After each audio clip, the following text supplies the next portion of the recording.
girl saw something terrifying through the window. She saw her blind grandmother watching TV.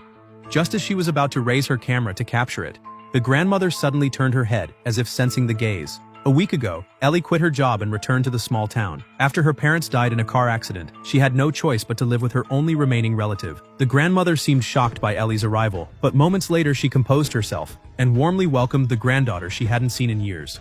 After unpacking her luggage, Ellie began familiarizing herself with the surroundings. Since she had moved to the city with her parents at a very young age, everything here felt completely unfamiliar. After crossing an old abandoned wooden bridge, Ellie met two young people her age at the dock. They greeted her enthusiastically. After all, most young people in such a remote town had already gone out to work. After hanging out with them for a while, Ellie said goodbye and continued exploring deeper into the forest. Soon Ellie found a giant tree in the middle of the road. It looked like it had been dead for a long time, and there were names carved all over its trunk. Ellie thought it was just a childish prank, so she didn't take it seriously and turned back home. Because of the sudden change in her sleeping environment, Ellie couldn't fall asleep and passed the time with puzzles. But then she heard strange noises coming from her grandmother's room.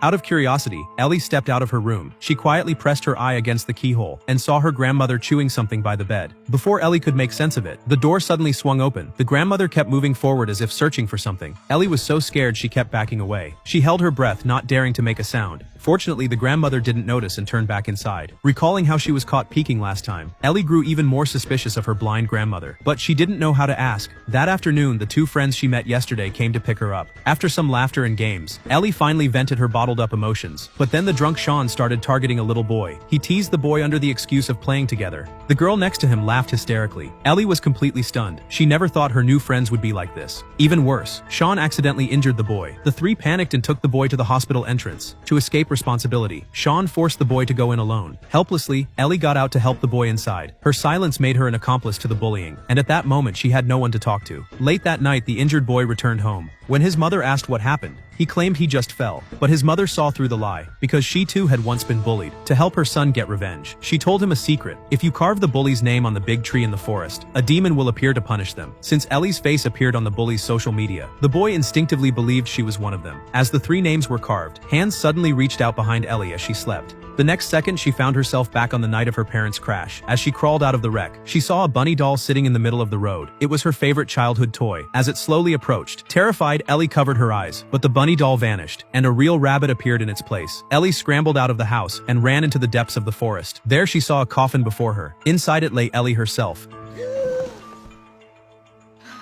The next morning, the grandmother seemed to sense something. She tied red strings all around the yard, murmuring that it's back again. What exactly was sealed inside that name-carved tree? And what connection did the blind grandmother have with it?